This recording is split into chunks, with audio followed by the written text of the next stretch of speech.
Bueno, pues hola a todos. Hoy tenemos el privilegio de entrevistar a un hombre que está muy activo en esto de difundir sus investigaciones, sus estudios y todo el saber que ha ido recopilando durante muchos años de investigación y de un trabajo muy riguroso y muy serio, que es Félix Rodrigo Mora. Supongo que muchos lo conoceréis ya. Queremos tratar con él un tema muy fundamental hoy, en el que está tan al cabo de la calle el tema de la crisis, que la gente se está movilizando. En un mundo en el que todo esto se está agitando y todo se está tambaleando, creemos que volver a nuestro centro, es decir, a hablar de qué es el individuo, que es un pilar básico de la sociedad y de la democracia, es fundamental. Entonces, para eso tenemos hoy a Félix, para esto y para hablar también de algo muy importante que se está hablando a raíz de todo el movimiento del 15M, que se está rescatando otra vez de la historia, como puede ser el movimiento asambleario, que tradicionalmente pues ha sido conocido como el Concejo Abierto. Él ha dado ya varias charlas al respecto, pero bueno, queremos también, para la gente que no lo ha escuchado, hablar de este tema, pues recorrer el tema y enlazarlo con la cuestión del individuo y de la reconstrucción del sujeto. Bueno, él es, por supuesto, es escritor, ensayista, pensador, historiador autodidacta, es decir, él no tiene credenciales académicas y está orgulloso de eso, y a mí me parece estupendo. Él le ha llevado todo este periplo, ¿no?, de cuestionar, ¿no?, y de reflexionar sobre las versiones oficiales que nos dan, históricas, políticas y de toda índole, que le ha llevado una existencia dura y difícil y a veces peligrosa y casi siempre al borde de lo soportable. Entonces, pues quería empezar un poco también, pues, porque nos cuentes un poco tu experiencia personal, de cómo comenzaste en esto y esta afirmación que lo has pasado en ese sentido, que ha sido duro, vamos, para ti. Sí, es cierto, mi vida ha sido muy complicada y la he vivido con la idea de que lo que hace a los seres humanos es la capacidad de compromiso y de esfuerzo. Las vidas cómodas y agradables no construyen al sujeto. Son aquellos momentos difíciles, aquellas situaciones límite, las que hacen de las personas sujetos de calidad. Eso es una convicción que he tenido desde siempre, desde mi infancia, y entonces he creído que debía de implicarme en la defensa de todas las causas justas que fuera conociendo, admitiendo el riesgo que esto lleva siempre aparejado. Por lo tanto, desconfío de las nociones de la vida que ponen el acento en lo placentero, en lo agradable, en lo cómodo. Sobre lo cómodo desconfío mucho. Y insisto siempre en lo incómodo, ¿no? Y por lo tanto, pues claro, esto me ha llevado de acá para allá, a veces en situaciones límites, y ahora ya cuando ya estoy en una etapa relativamente avanzada de mi vida, me alegro de haberlo hecho así y animo a la gente más joven a que desconfíe también de lo agradable, de lo fácil, de lo que es de la buena vida, ¿no? La buena vida crea sujetos sin calidad. Y bueno, decía antes en la introducción que es el individuo, este individuo, como hablas tú, de calidad, de un ser autoconstruido, hecho a sí mismo, es un pilar básico de la democracia. ¿Tú crees que estamos ante una crisis del individuo? O sea, que por supuesto que la gente que piense que esto es una crisis económica simplemente y que se queda ahí, se engaña de todas. Claro, por supuesto. La cultura occidental, desde hace más de 2000 años, ha hecho mucho énfasis en el sujeto, en la persona.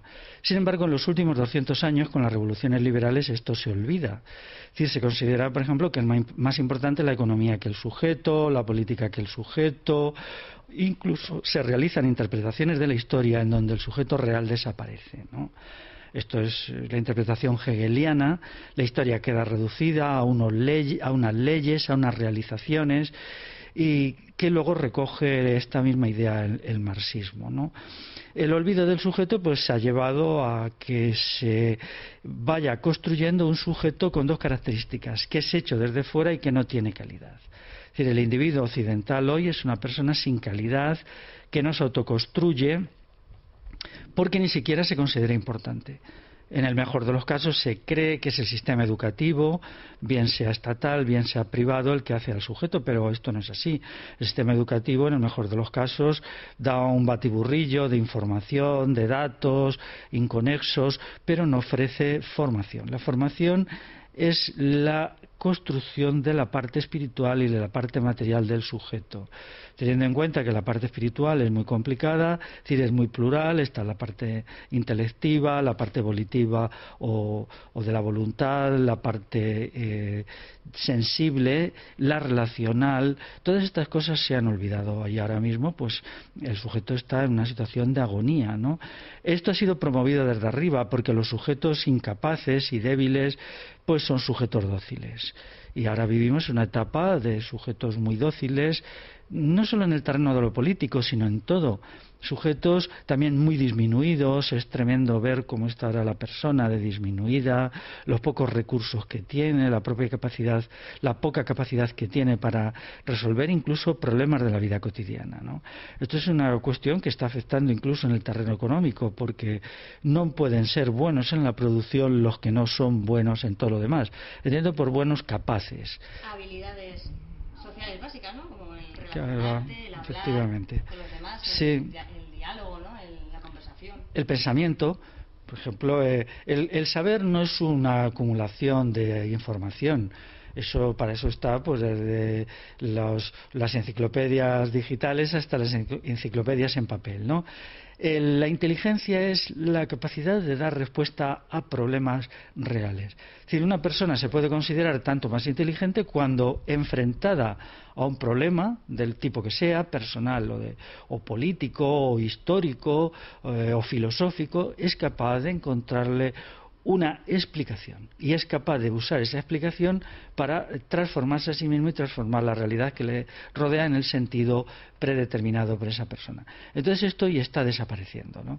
El sistema de exámenes lo único que mide es la capacidad que tiene el sujeto de acumular conocimientos en el mejor de los casos de enfrentarse a problemas irreales, a problemas que solo están en los libros o que se le ocurren a los profesores. Todo para olvidarlos al día siguiente. Claro. En la mayoría de los casos, ¿no? Se fomenta mucho la memoria a corto plazo, ¿no? La gente va a pasar el examen. Pues esta cuestión ha creado una catástrofe del sujeto y ahora deberíamos intentar salir de ahí, ¿no? Volver a recuperar la idea de sujeto como importante, lo más importante. Por ejemplo, en la política no puede haber una política de calidad sin sujeto de calidad, porque en definitiva el sujeto es quien hace la política. También es verdad que luego las instituciones existen con independencia del sujeto. Hay una interrelación entre calidad del sujeto y pertinencia o calidad de las instituciones, pero esta es bidireccional, no se trata solo de que las instituciones creen un sujeto capaz, no, también el sujeto influye en las instituciones. Bueno, entonces, ¿tú crees que quien no conoce la historia está condenado a, cuando menos en el mejor de los casos, a repetirla, ¿no? A repetir esta historia? Y sobre todo, luego hablaremos más adelante de etapas históricas concretas y de hechos concretos, pero ¿qué hechos o qué etapas o qué estudios, ¿no? En textos, porque tú has ido mucho a textos antiguos, a los textos originales.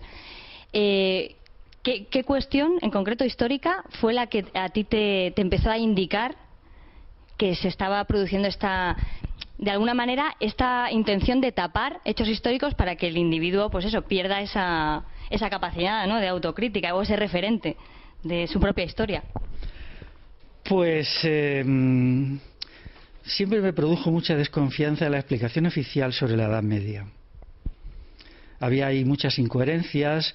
También al proceder yo de un área de Castilla, en donde la Edad Media está muy presente, yo me sentía incluso como agredido culturalmente cuando lo que había sido el espacio de mi infancia, las iglesias románicas, los castillos, los pueblos amurallados, encontraban un tratamiento profundamente despreciativo en los textos académicos. O sea, yo me sentía como agredido, ¿no? Porque agredido culturalmente, no personalmente, como parte de una cultura la cual se despreciaba. Luego después, cuando ya vine a vivir a la gran ciudad, pues aquello se confirmó sutilmente. Otros venían a la gran ciudad desde los pueblos con unas anteojeras muy fuertes, creían que estaban llegando al paraíso, creían que estaban accediendo a una forma de vida superior y maravillosa. En mi caso no era así. Yo concluía, bien, ¿cómo es posible que mi experiencia vital de que esto es bueno y es valioso y tiene belleza sea tan contraria a lo que presentan los libros de historia, diciendo que esto es un horror, que esto fue una época de ultraopresión, bla, bla, bla? Generalmente la historia se falsifica más por ocultación y por mala interpretación, es decir, se cogen unos documentos o unas cuestiones que son obvias, unos datos incluso arqueológicos, y se ignoran. Y luego se coge un trocito de aquí, otro trocito de allá, y se crea una concepción de la historia que difícilmente puede mantenerse cuando tienes en cuenta el conjunto. Y ahí ya empezó a haber un antagonismo entre mi interpretación de la historia y la historia oficial, ¿no? Ahora la historia oficial pues ya está a la defensiva, ya no tiene como hace 20 o 30 años ese poder de penetración en las mentes. A menudo ves historiadores que, sin cambiar de posición, pero ya no son tan agresivos. Antes eran súper agresivos, se creían que lo sabían todo, cuando en realidad pues no sabían gran cosa. También quiero decir que ha habido siempre, por suerte, una pequeña minoría de historiadores que decían la verdad. Es decir, lo que pasa es que pasaban desapercibidos en el gran follón de autores y que eran también historiadores académicos, sino la verdad total, al menos una parte de la verdad, ¿no? Y eso me fue muy útil cuando yo me puse a leer, porque tuve la suerte de entrar con estos historiadores. Y luego hay otra historia que yo le llamaría popular, que está escrita pues por gente de los pueblos, de toda clase de cosas. Estoy pensando ahora en una historia de un pueblo escrita por el cartero del pueblo, pero que tienen mucho rigor, o por, a veces pues por jubilados, o por médicos, o por sacerdotes, gente que no es parte del aparato de hacer historia, y ellos a veces escriben historias muy buenas, muy buenas. También me hizo desconfiar mucho las interpretaciones de la Revolución Liberal. A partir de 1800 esa cuestión pues yo eso no lo aceptaba, ¿no? Aunque por un tiempo pues tampoco tenía argumentos para rebatirlo, ni me convencían ni era capaz de argumentar en contra de ellos. Sí, pero bueno, luego iremos a eso, porque ahora ya hay argumentos de sobra y la verdad, argumentos para dejar cao, porque lo que es la cuestión de la Constitución del 1812 es para dejar cao a la versión oficial. Desde luego, yo cuando vi esa conferencia me quedó clarísimo. Y luego también te quería comentar, por citar otro referente histórico, el otro día escuché en el programa que hace mi toda de radio, en Unión Madrid, El Vórtice se llama, que hablabas de la Roma imperial, ¿no? Comparándolo un poco con la situación que vivimos actualmente, que es prácticamente muy similar a lo que estamos viviendo, comparando la Unión Europea con este imperio, ¿no? Cuando está ya en declive, cuando empieza la caída, ¿no? Finales del siglo II, principios del siglo III. Entonces me parece muy interesante el paralelismo lo que comentaste, por si nos lo quieres sintetizar un poquito. Vamos a ver, en el pensamiento occidental Roma siempre ha sido una referencia. Ha sido una referencia para algunas cosas buenas y para muchas malas. Durante siglos, pues Roma se estudiaba porque había habido el auge y el declive, ¿no? Y se hacían comparaciones. Luego se olvidó porque se pensó que no tenía importancia, o que la historia no tenía importancia, o bien que la sociedad actual era tan perfecta que nunca iba a entrar en declive. Lo que enseñó la sociedad romana es que en el siglo I de nuestra era Roma parecía imbatible, y de hecho lo era, pero solo 100 años después estaba en desintegración, ¿no? Entonces esa lección de la historia no se quiso escuchar. Se ha repetido en, por ejemplo, la cultura maya, pues sus grandes ciudades, sus templos que impresionan cuando los ves, pues todo eso entra en decadencia en el siglo IX de nuestra era, y en el siglo X desaparece. Sus ciudades desaparecen y se las come la selva, y están ahí hasta que en el siglo XX se vuelven a encontrar, ¿no? En el caso de Roma, la versión que te dan un poco, ¿no? en la escuela, y eso es los bárbaros y una serie de agitaciones internas, ¿no? del imperio, pero Pero bueno, va mucho más allá la cosa, ¿no? Claro, en realidad los bárbaros salvaron el imperio, ¿no? Porque ellos fueron los que le dieron continuidad a la estructura social romana, ¿no? Pero a partir del siglo II, pues Roma se desploma y con características muy parecidas a las actuales. Yo tengo un libro que se llama El giro estatolátrico, rechazo experiencial del estado de bienestar, en donde estudio la relación entre el pueblo y el Estado en 4 partes. Entonces eso yo lo he sacado del estudio de Roma y luego he comprobado que se está repitiendo casi milimétricamente en las condiciones actuales, ¿no? Remito al libro, es complicado, quizá para una entrevista oral llevaría mucho tiempo explicar las 4 etapas, ¿no? Pero ahora estamos entrando en la 4ª etapa, que es la etapa de desintegración que viene precedida por la etapa anterior, que es la que hemos vivido en los últimos 20 años, ¿no?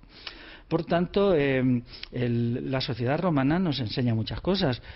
Pero incluso entonces tenía algo que nosotros no hemos tenido desde hace 100 años, que es una preocupación real por el sujeto. O sea, ya sé que en Roma quedaban excluidos los esclavos, las mujeres, etcétera, ¿no? Y también los que no eran ciudadanos romanos, aunque no fueran ni esclavos ni mujeres. Pero con todo, por lo menos a ese sector estrictamente masculino y romano, pues la preocupación por el sujeto era muy importante. El mundo romano creía que la persona era importante. Ahora nosotros no tenemos ni eso, porque bueno, se ha llegado a una situación en donde las estructuras, las leyes, los mecanismos, la economía, todas cosas impersonales, abstractas, que no consideran al sujeto. Podemos decir que la sociedad actual es antihumanista en un sentido riguroso, incluso ahumanista, porque no considera a la persona. A mí me gusta mucho la frase, bueno, me gusta mucho, creo que lo retrata muy bien. Desgraciadamente es cierto. Es Juvenal, me parece, el que dijo lo de darle al pueblo pan y circo, ¿no? Que, bueno, yo de verdad es que lo escucho y ves todo lo que ha pasado con la Copa de Europa en España, cómo se vuelve la gente loca, ¿no? Con los entretenimientos de la tele, y dices, joder, es que es lo mismo, ¿no? Nos están dando entretenimiento y encima de baja, entre comillas, ¿no? De baja calidad, ¿no? Para tenernos distraídos. Eso es un paralelismo claro, ¿no? de lo que sucedía en Roma o lo que sucedió en esa época. Claro, el Estado romano, para controlar al pueblo, para hacerle dócil, para someterle, establecía pues pan, que significaba repartos gratuitos de alimentos, de vino, a veces de monedas, de carne salada, y circo. Y bueno, pues allí la gente tenía que ir al circo obligatoriamente, ¿no? Como es verdad, si la policía que vigilaba te encontraba dormido en el circo o no aplaudía suficientemente fuerte, podían meterte en un lío, tenías que divertirte a la fuerza, ¿no? Esto se ha repetido en la sociedad contemporánea, ¿no? Sobre todo con el estado de bienestar se ha creído que creando un sistema asistencial que proporcionara algunas de las necesidades a la gente y luego proporcionando muchas diversiones, con eso se crearía una sociedad estable para siempre por la docilidad del sujeto, ¿no? Pero claro, esto tiene un inconveniente. Lo que se da daña a quien lo recibe. El pueblo no tiene que recibir nada, tiene que autoconstruir su propia vida. Es decir, no puede haber una sanidad dada ni una educación dada, porque no puede ser buena si es dada. Tiene que ser la gente que la autoconstruya por medio de la autogestión. Es decir, lo dado, todo regalo es envenenado. Puede haber a veces intercambios personales de regalos, que no, es un intercambio. Pero a un individuo no se le puede decir, nosotros te ordenamos tu vida y entonces tú goza, disfrutas, ser feliz, porque, bueno, pero vamos a ver, que la vida me la tengo que organizar yo, no la tenemos que organizar nosotros. Ese ha sido el gran fallo de la izquierda, por la cual yo estoy enfrentado con la izquierda. La izquierda tiene que renunciar a la idea de que el Estado resuelve los problemas básicos de la gente. Mi criterio es, la gente resuelve sus problemas básicos por la autogestión. Y esa es la vida que existía antes en el mundo rural, donde no había ni estado de bienestar ni falta que hacía, ¿no? Y la gente se autoorganizaba y vivía con mucha más calidad humana que ahora, porque la resolución de los problemas lo que hace a las personas capaces. O sea, lo que se ha creado con tanto don y tanta dádiva son sujetos de una incapacidad intelectual, emocional, convivencial, sobre todo convivencial, pavorosa. Y ahora a ver qué hacemos con esta masa de personas enorme en las sociedades occidentales que no sabe hacer nada. Bueno, de hecho tú has acuñado un término, creo que lo has acuñado tú, que es el de sujetos nada. que es hace referencia un poco al infantilismo, ¿no? También de la sociedad, ¿no? De los individuos que formamos esa sociedad. Claro, sí. Los estudios sobre la personalidad infantil contemporánea ya se llevan haciendo desde hace 40 años. Ya hace 40 años que algunos eruditos, sociólogos, se daban cuenta que la personalidad occidental no maduraba. Se mantenía permanentemente como en un estado de adolescencia. Por ejemplo, Ray Bradbury, que ha muerto hace poco, el hombre en su obra Fahrenheit 471, él es de los primeros que lo saca. Hay que tener en cuenta que este texto es de 1953, o sea, de esto hace ya la tira, ¿no? Si no me equivoco, cumplirá 60 años ahora, ¿no? Esta obra se ha presentado como algo de ciencia ficción. Bueno, Bradbury pues tenía mucha ciencia ficción, pero fue en realidad una obra de anticipación genial, porque él supo encontrar en Estados Unidos todos los elementos que luego se desarrollarían en Europa: la infantilización del individuo, la incultura, la incapacidad para relacionarse, que eso es muy importante, la soledad, el antihumanismo. Por ejemplo, en su obra hay una frase que a mí me llevó como mucho, dice: antes el arte trataba de las personas, o la pintura representaba personas, dice, ahora no sabemos lo que representa. Es una crítica al arte abstracto, por cierto, que en sus tiempos fue subvencionado por la CIA, ¿no? Y hay por ahí estudios que lo demuestran. Entonces... No me extraña, es que me hace mucha gracia cuando dices lo de que vivimos en un momento de horripilancia. Sí. Bueno, que se refleja en todo, ¿no? En el arte, en la estética, ¿no? de la sociedad, que se ha perdido esa capacidad de... Bueno, textualmente te escucho a ti decir que nos han arrebatado la belleza, ¿no? El gusto por la belleza, del paisaje, de que antes la gente se deleitaba viendo, pues eso, un paisaje, una puesta de sol. O hablabas en la charla que escuché yo en Oeste Celeste no recuerdo en qué lugar del mundo rural, que se deleitaban viendo cómo florecía el lino. Y se tiraba la gente ahí horas absorta en silencio viendo eso, y que llegaba gente de la ciudad y decía: esta gente está completamente alelada, ¿no? Claro, las ciudades, al ser lugares que no tienen mucha consideración por la belleza, pues entonces se crea toda esta estética feísta y todo un concepto incluso del sujeto, que a mí me gustaría mucho hacer un estudio de cómo ha variado la forma en cómo el sujeto se presenta en público. Vamos a ver, el sujeto se presentaba en público hace 100 años de una manera distinta que ahora. Es decir, procuraba siempre tener de cara a sus semejantes una expresión de la elegancia, la belleza, incluso la sublimidad. No solamente en la forma de vestir, sino en la forma de hablar, en la forma de moverse.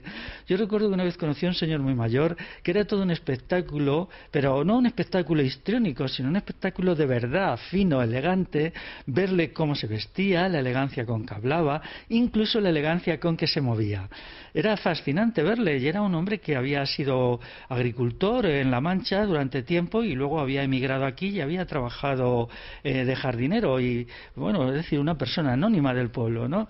Esto ya no lo tenemos, ¿no? Él había hecho de toda su vida una obra de arte, o sea, incluso en la forma de hablar. Él procuraba hablar de un modo elegante, en la forma de andar.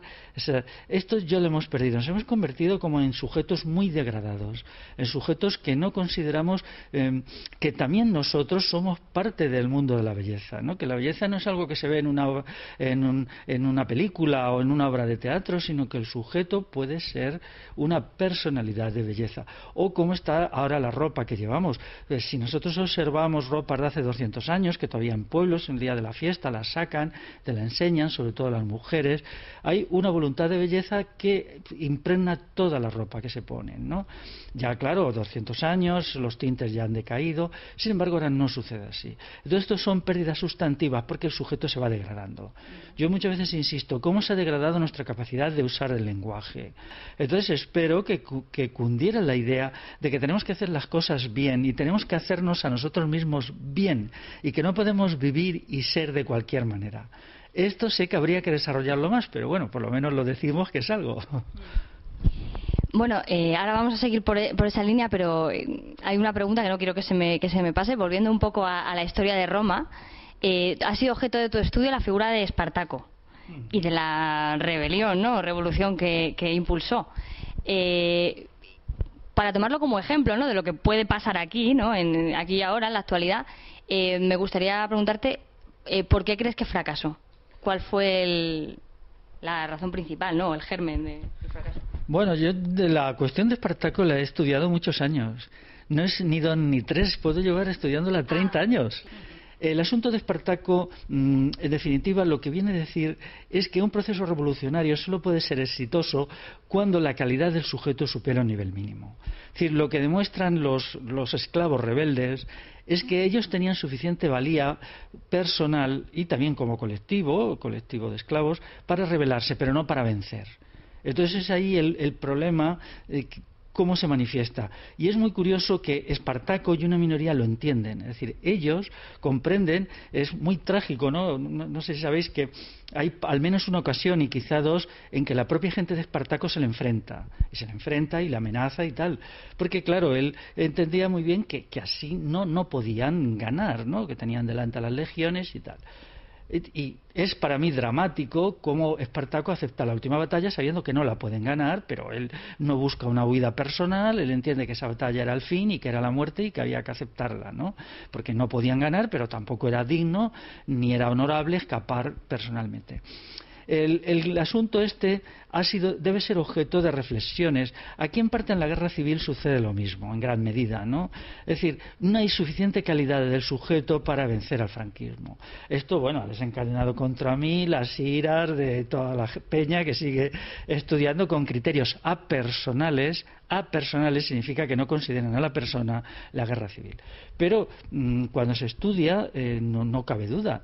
Sobre la guerra civil tenemos una desgracia. Se han escrito miles de libros y hay tantos miles que no nos permiten ver la realidad. Yo entiendo que había que reiniciar el análisis, olvidarse de los libros que se han escrito, dicen que es el acontecimiento de la historia universal que más libros ha dado origen, ¿no? Entonces sería conveniente volver a empezar. Es decir, hacemos tabla rasa y empezamos, y eso se pone de manifiesto también en los acontecimientos actuales. Ahora mismo atravesamos una crisis muy gorda, nos acercamos a los 6 millones de parados.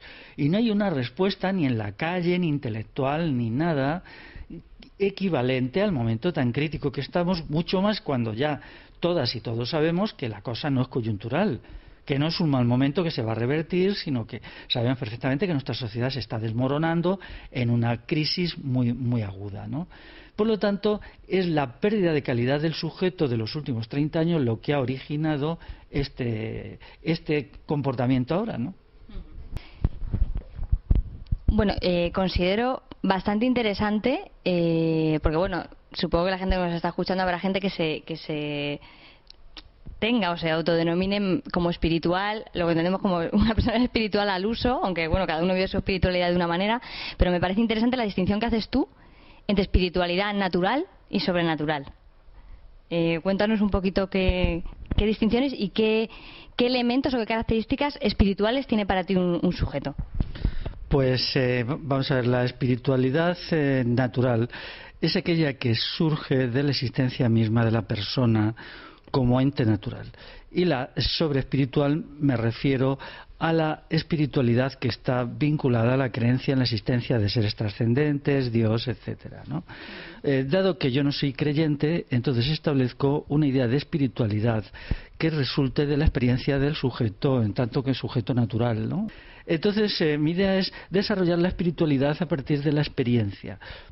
Y esa espiritualidad puede ser útil tanto a no creyentes como a creyentes, porque a los no creyentes es obvio que les puede satisfacer, pero a los creyentes también, en la medida que creo que no es incompatible con ninguna de las religiones, ¿no? Pues las religiones luego son como un complemento más, un añadido, ¿no? Como un segundo nivel que quien sea creyente puede incorporar. La espiritualidad natural pues resulta de la observación del sujeto en la experiencia. Nosotros somos seres espirituales cuando pensamos. En la reflexión, en la comprensión, entonces manifestamos cualidades espirituales. Cuando luchamos por la libertad, entendemos que la libertad es un bien espiritual, ¿no? Puede tener una expresión material, pero sobre todo la libertad de conciencia, que es la libertad para construir el sujeto, el propio mundo exterior, sin manipulaciones, sin adoctrinamientos, es para mí la forma principal de libertad. Pero también está la libertad política, que aunque tiene una expresión jurídica y por lo tanto una expresión coactiva, pero tiene sobre todo un sustrato digamos natural. Luego, dentro de la espiritualidad natural, pues está también la voluntad. La voluntad es muy importante porque el sujeto de voluntad es un sujeto que se tiene a sí mismo. Muchas veces en situaciones límites, cuando antes se hablaba quizá de la experiencia, a mí me ha sido muy útil la voluntad. O sea, la voluntad es primero marcarse una meta, que es hacer una elección de una meta, y luego tener una fuerza interior que te impulsa a cumplirla con independencia de las dificultades, de los problemas, ¿no? Claro, ¿qué sucede? Yo he observado, ahora mismo la voluntad no se valora, es más, se hace que el sujeto no tenga voluntad, sea una personalidad débil, fofa y blandengue, ¿no? Pero he observado que el sujeto sin voluntad es muy dado a la angustia porque se da cuenta que él no es nada, que se marca metas, que no las cumple, que es traído de allá para acá por fuerzas ajenas a él mismo, y eso le origina una angustia muy profunda. Por lo tanto, la recuperación de la voluntad sería parte de la recuperación de una serenidad interior, ¿no? O sea, de tenerse uno a sí mismo. Lo mismo de lo que hemos hablado antes de la belleza, pero para mí un factor decisivo de la espiritualidad es la relación, lo convivencial. Es decir, el ser humano es un ser convivencial, o lo era. A nosotros se nos ha construido como sujetos individualistas que mantenemos con los demás relaciones de enfrentamiento, indiferencia y odio, ¿no? Hoy día hablas de cortesía y casi se te ríen en las barbas, ¿no? Cuando una de las cosas que yo quiero es recuperar los hábitos de cortesía que hacían tan agradable antes la vida. Antes la gente, me estoy hablando antes, todavía hace 30 años, había toda una trama de cortesía, salida del corazón, no me estoy refiriendo a las buenas maneras hipócritas ni a las reglas de urbanidad que hacía la vida tan agradable, ¿no? Yo ya he observado que últimamente, sobre todo cierta gente joven, está entendiendo esto y está intentando volver otra vez a esta norma por la cual hay, por ejemplo, un intercambio de cosas agradables, de ver lo positivo de los demás y no lo negativo, que hace que la vida adquiera otra dimensión. Yo recuerdo, y lo voy a decir, estuve en Barcelona hace poco en una charla, en 2 charlas seguidas, pero la segunda del segundo día fue muy muy agradable. Primero había mucha gente, había gente de todas las edades, que eso también es muy importante, de gente muy mayor hasta gente muy joven, hombres y mujeres. Lo mejor para mí de esa charla, estábamos 4 en la mesa, no fue tanto el contenido de lo que yo pudiera decir, aunque creo que me salió una charla bastante buena, ni lo que dijeran los otros 3 ponentes, que eran en Barcelona y hablaron en catalán, sino el ambiente que se creó.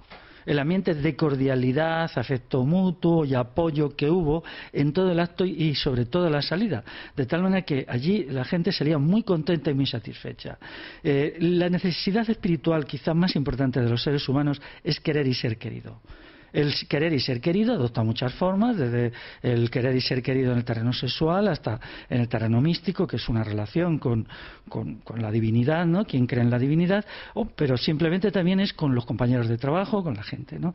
Entonces, la recuperación de esto sería un elemento sustantivo de regeneración de la sociedad, por 2 razones. Porque nos haría mejores y, segundo, porque una sociedad restaurada en el sentido convivencial sería una sociedad mucho más capaz políticamente, porque la convivencia significa que en nosotros es muy potente y entonces podríamos hacer frente a las instituciones, a los poderes financieros y a todo esto con más energía, ¿no?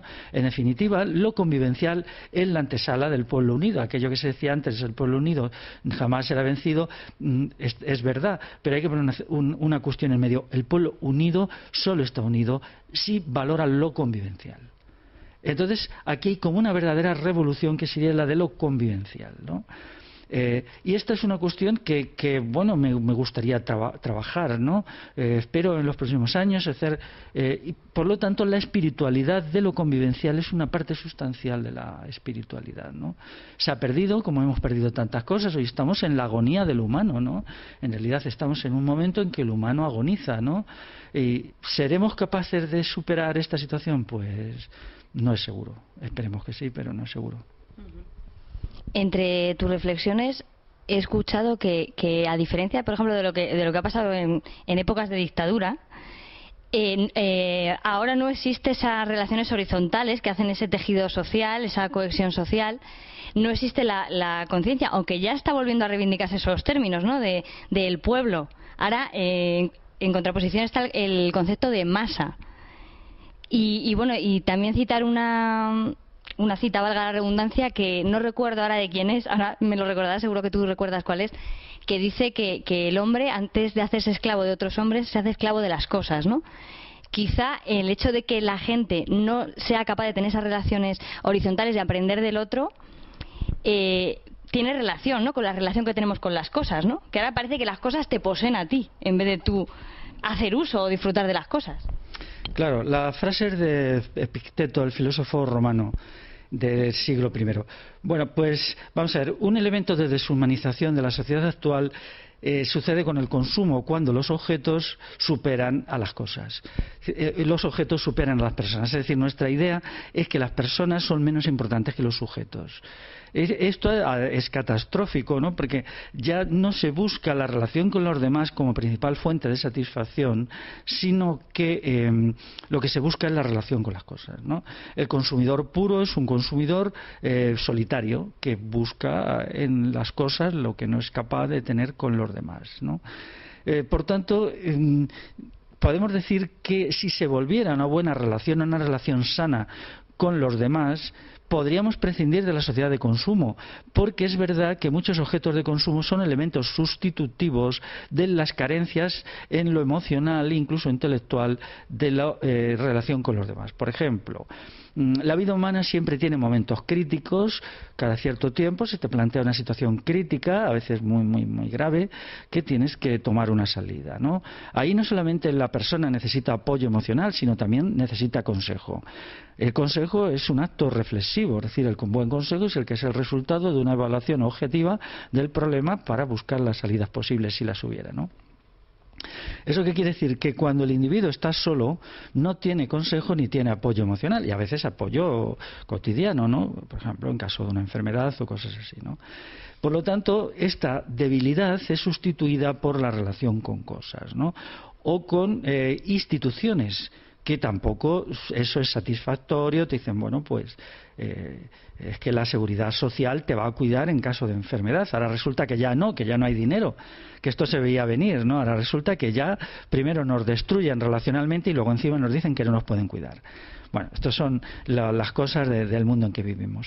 Por lo tanto, lo relacional tendría que ser muy estudiado. Tendría que hacerse libros, charlas sobre lo relacional, porque lo relacional ha quedado reducido a esta cosa de las películas de Hollywood, que es el amor casi, ¿no? Que, bueno, que además está falseado. Pero antes algo que era tan importante como la amistad, hoy está en quiebra, la amistad no importa, casi no importa, ya los amigos es una cosa que no se valora, o las amigas. Entonces, ¿cómo recuperar todo este mundo, ¿no? El mundo de la familia. Yo estoy totalmente en contra de quienes dicen que la familia es negativa. Hay formas negativas de familia, pero la familia puede ser reconstruida con otros criterios, ¿no? Entonces, tenemos que volver a hacer de la sociedad una estructura organizada, porque la sociedad no es una abstracción, la sociedad es un conjunto de muchas microsociedades en las cuales vivimos, nos relacionamos. Entonces, cuanto más ricas sean las relaciones sociales de una persona, más rica es su vida interior. ¿En qué momento de la historia crees tú que ha habido más abundancia de todos esos elementos, ¿no? De gente con espíritu crítico, gente dispuesta a unirse unos con otros, toda esa solidaridad, es decir, de lo que un poco adolecemos ahora? ¿En qué momento dirías tú que, bueno, de la historia, si puede ser de aquí, ¿no?, de nuestra historia, de la península? Pues vamos a ver, si se miran las sociedades del presente, la cosa es bastante triste, pero tampoco las sociedades del pasado, todas ellas han sido perfectas. Por ejemplo, en el pasado, una sociedad con espíritu crítico, pues el espíritu crítico ha sido siempre escaso en la historia. Es decir, no es algo que haya existido demasiado. Entonces yo espero que más bien haya sociedades del futuro donde tengan una capacidad reflexiva importante, que creo que sería la forma más exacta de referirse. Sin embargo, en lo convivencial sí ha habido sociedades muy perfectas, pero solo en lo convivencial. Teniendo en cuenta que la espiritualidad humana se puede definir por 6 o 8 rasgos, que lo haya existido solo en lo convivencial, bueno, en alguna cosita más, no es no es el todo, ¿no? Hay gente que me dice, es que tú vives volcado en el pasado, es siempre el pasado el que te parece bueno. Ya se está viendo que no. O sea que en todo caso creo que el futuro puede ser mejor que cualquier pasado y por supuesto mucho mejor que el presente. En el terreno convivencial, el gran momento convivencial en Europa es la Alta Edad Media. También los pueblos prerromanos, por ejemplo, el tiempo de los vascones, de los cántabros, en los cuales, al ser sociedades sin Estado y sin propiedad privada desarrollada, los lazos entre las personas eran muy fuertes. Entonces el individuo vivía una situación que yo calificaría de emocionalmente orgiástica. Eso es algo imposible para el sujeto de la modernidad. Es decir, cuando los lazos entre las personas de ayuda mutua son muy sólidos, muy fuertes, y uno se siente querido por toda una comunidad humana, la que una vez quiere, y ve que esa comunidad, claro, esa comunidad humana hace todo lo posible por ti, tú haces todo lo posible por ella, entonces eso es una forma de existencia superior, ¿no? Eso ha existido hasta hace muy poco en pueblos, hasta hace 60 años o incluso 50, en lo que se llamaba la familia extensa. La familia extensa era una gran comunidad que eran los abuelos, los tíos, los primos hermanos, los primos segundos, podían ser quizás hasta 200 personas, regida por la norma del amor mutuo. Naturalmente siempre había elementos de imperfección, nada humano es perfecto, pero bueno, haciendo abstracción podemos. Entonces eso se construye en la Alta Edad Media. La Alta Edad Media aquí, los siglos 8, 9, 10 sobre todo, son la realización del ideario cristiano. El ideario cristiano es la cosmovisión del amor. En ese sentido hay que leer el Evangelio de San Juan. Yo recomiendo a quienes nos estén viendo y escuchando que lean este verano, por ejemplo, el Evangelio de San Juan con detalle. Lo lean como una gran obra del pensamiento universal. O sea, no tanto como algo que es de una religión definida, ¿no?, como para poder serle del catolicismo, sino como una aportación universal al saber humano, que es como yo lo leo. Entonces ahí lo que se plantea es que las relaciones entre las personas tienen que fundarse en el amor. Esto es muy complicado de hacer, ¿no? Por ejemplo, ¿cómo se autodestruye la idea del ego? La idea del ego es necesaria destruirla por dos motivos. Primero, para que triunfe el amor y para que se libere el yo. El ego es la cárcel del yo. Esto es una cosa, ¿no? Entonces, en la Alta Edad Media se intentó y en gran medida se realizó la construcción de una sociedad basada en el amor mutuo, que es la sociedad cristiana, ¿no? La sociedad cristiana. Esa sociedad tenía defectos estructurales, ¿no?, que ahora no vienen al caso, pero en eso sí se logró, ¿no? Luego, pues en otros aspectos de la espiritualidad, yo creo que, por ejemplo, con el arte románico en los siglos XI-XII, se realiza también una sociedad de la belleza. Es decir, entonces la belleza era un valor. Si se recorren las aldeas, lo poco que queda, se verá que había una idea de la belleza que era todo tenía que ser bello. O sea, se construía, por ejemplo, una herramienta y se ponía el pequeño adorno, se hacía de tal manera que fuera agradable. Eso significaba que sus vecinos y vecinas no solamente consideraban la vida desde el punto de vista de lo material, no vivían como vivimos hoy, pendientes de qué vamos a comer, dónde nos vamos a alojar, no, vivimos zoológicamente, solo estamos preocupados por nuestra zoología. Tenemos que entender que tenemos necesidades espirituales y que tiene que haber un orden social y un tipo de sujeto que las satisfaga. Entonces, bueno, pues en el pasado encontramos trozos de espiritualidad, pero tampoco diría yo que se ha logrado. Y esto es interesante porque esto nos impulsa a construir, primero en la mente y luego en la realidad, una sociedad mejor que ninguna de las que haya habido en el pasado. Porque sería muy triste que todo lo que tuviéramos que hacer es copiar algo del pasado. Entonces, ¿en dónde quedaría nuestra capacidad creativa? Tenemos que atrevernos a crear lo nuevo, a inventarlo, aprender del pasado lo bueno, pero sabiendo que lo que nosotras y nosotros tenemos que hacer es mucho mejor que nada que haya existido en el pasado. Muy bien, pues en eso estamos, por lo menos que no sea por intentarlo. Quería también entrar en el tema un poco de, bueno, tú has hecho una crítica feroz, pero muy bien fundamentada, a, bueno, según comentas, estamos vivimos en una tiranía, en una dictadura, ¿no?, en un fascismo que lo llaman democracia parlamentaria constitucional.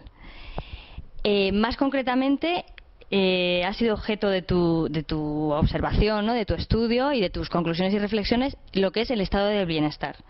Algo que la gente ha defendido a capa y espada, y además yo, por mi generación, es cuando ha llegado, ¿no? Hemos vivido, ¿no?, y hemos sido la generación que ha disfrutado supuestamente el estado de bienestar. Entonces es muy arriesgado y supongo que habrás tenido bastantes reacciones en contra, ¿no?, de esto que haces. No en balde has escrito varios libros, ¿no?, sobre el tema en el que recorres todo este tema con profundidad. Entonces, ¿cuáles son tus ideas principales, ¿no? Tu síntesis sobre el estado del bienestar? Bueno, para empezar diré que yo intento ser creativo en las cosas que hago. Ser creativo significa examinarlas fríamente, no negarlas ni afirmarlas en bloque, sino ver qué elementos positivos pueden tener, ¿no?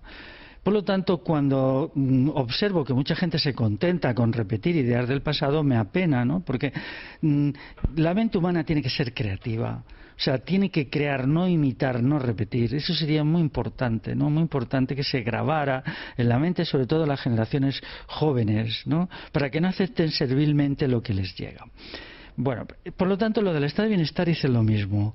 Era obvio que el estado de bienestar tenía unas carencias, cuando yo empecé a estudiarlo hace ya 8 o 10 años, que sobre todo negaba al sujeto la capacidad de gobernar su propia vida. Es decir, era el Estado el que nos daba y nos daba.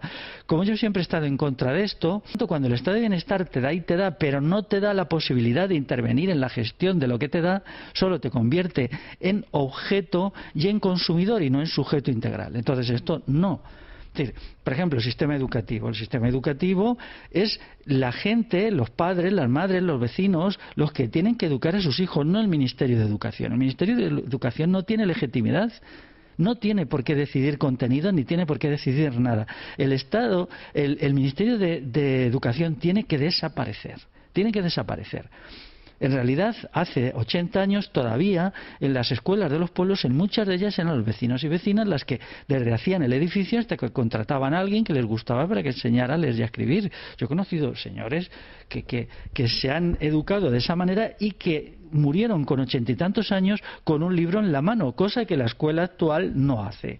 Algún día tendré que escribir la historia de este hombre que murió hace 3 años y yo le fui a visitar unos meses antes y me decía, es que yo ahora estoy leyendo los episodios nacionales de Benito Pérez Galdós.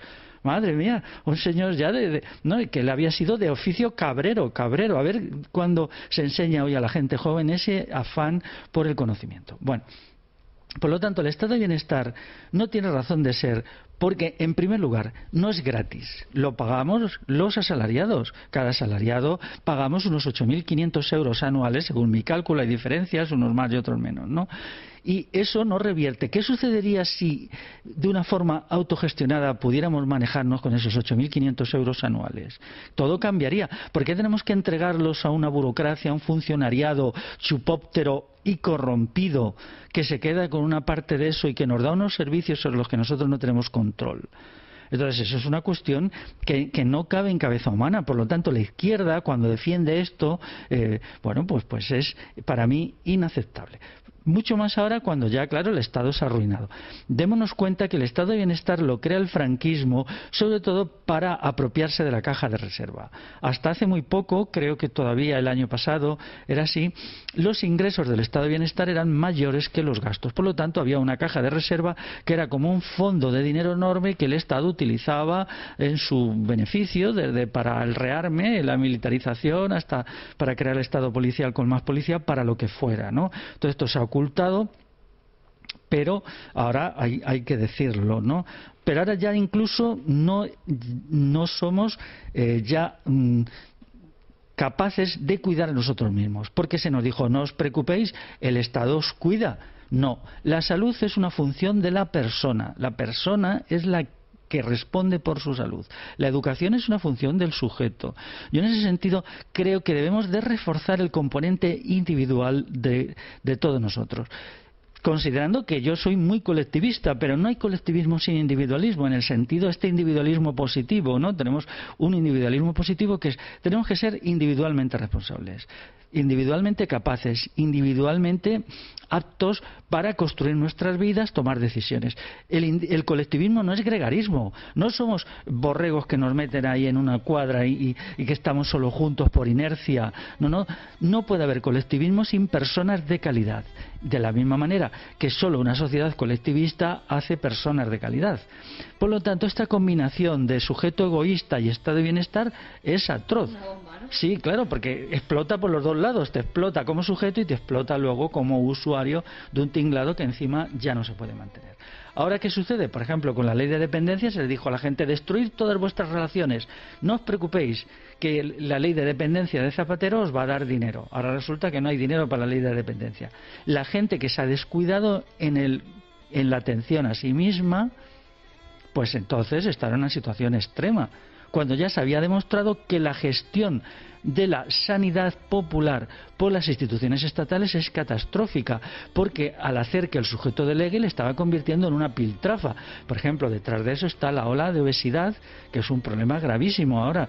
La ola de obesidad, la ola de toda clase de enfermedades, que solamente si el sujeto hiciera un poquito cuidado de sí mismo y tuviera un poquito de más calidad, fuerza de voluntad y tal, pues esas enfermedades quedarían muy reducidas a pequeños sectores de personas, las que las tuvieran por causas genéticas, y no ahora que hay un montón de gente que las tiene por descuido de sí mismo, ¿no? Por lo tanto, ahora se ha creado todo un montaje explosivo del que realmente en concreto no sabemos por dónde salir, la verdad sea dicha, ¿no?